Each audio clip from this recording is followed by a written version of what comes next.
Well, there was a little movie called Rise of Skywalker that came out last night. Yes, Star Wars is back for one more movie directed by J.J. Abrams, who took a break during The Last Jedi to leave those duties to Rian Johnson. As you may love it or hate The Last Jedi, The Rise of Skywalker is a different movie entirely and has entirely different strengths and entirely different low points throughout its run.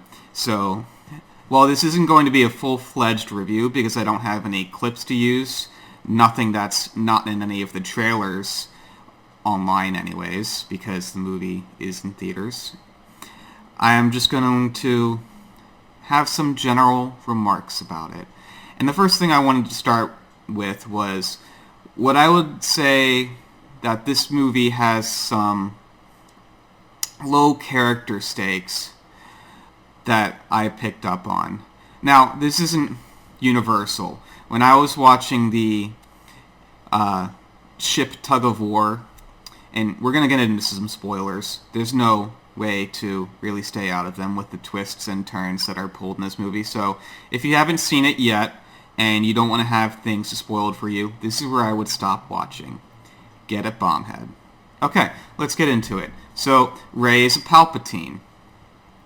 And we first started to see this when she and Ren are having a tug of war over a troop transport that is carrying Chewbacca away.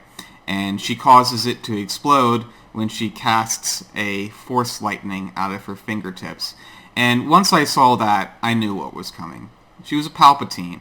And, you know, I thought they did a good job of layering it into the rest of the trilogy, but it's hard to be surprised these days with all of the fan theories that are out there.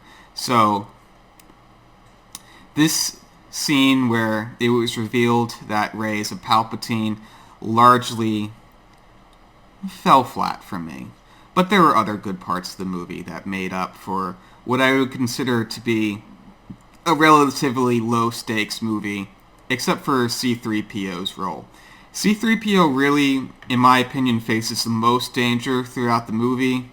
He has to have his memory wiped so that he can speak in Sith and give the characters the location of Exodor, or whatever the planet's name is. I'm going to have to go see it a second time. I will definitely go see it a second time. Exegol is the planet they go to, the planet of the Sith, where Palpatine has been hiding out for the last 30 years and has resurrected a fleet of Star Destroyers. All of them have an underbelly gun with Death Star tech. So, Palpatine plans to ally himself with Kylo Ren, but also later on Rey, as we'll get to, because this is going to be full of spoilers, as I've said, and then plans to unleash his fleet upon the rest of the galaxy and transfer his soul into his new body, either Ren or Rey. But throughout a well-placed plot with some wonderful side characters like Kerry Russell's bounty hunter, and some thrilling scenes with the Knights of Ren, a mole, yes, Bill Weasley, Dominic Gleeson, General Hux, turns into a mole against the First Order for the Resistance, and really for no other reason that he doesn't like Kylo Ren. I still would have liked to have seen more for his character, and I would have liked to have learned his fate. I guess we will all just have to assume that he died when he was found out. So that is that for his character. And one point against the Disney movies, Star Wars movies, is that they've lacked for lightsaber duels. This is not something I can agree with for The Rise of Skywalker. I really enjoyed Rey's duel against Kylo on the ruins of the Death Star, and it was even more enthralling to see them come together at the end and fight against the Emperor. So, while I didn't get a perfect movie, I was happy overall. And, you know, it's not going to be my favorite, but it will be a Star Wars I come back to. One of the few weaknesses was they brought back Billy D. Williamson as Lando. And once again, outside of The Empire Strikes Back, Lando really fails to have a role that capitalizes on the potential of his character. Yes, he's there. He does a couple of badass things at the beginning. It's easy to spot him as soon as he shows up in his disguise.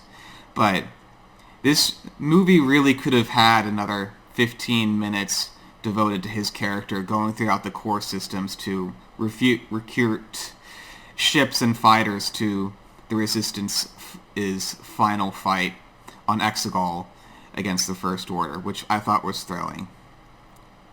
J.J. Abrams directed a good space battle and really gave Star Wars a good send-off.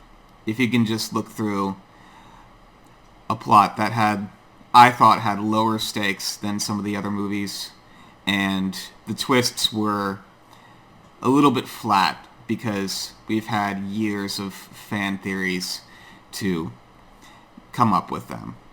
So, I wasn't too surprised. But that's it. Those are my remarks, and I enjoyed this movie. I'm going to go see it again. And I didn't say this was going to be a review, but if I would rank this movie, I'd put it in the middle of the pack. I'd say it's better than Attack of the Clones and The Phantom Menace. Not as good as The Last Jedi, not as good as Empire Strikes Back. It's like another Return of the Jedi. Thereabouts, in that range. So, yeah, that's it. I think that's all I've got to say, so thank you for watching. Tune in next time.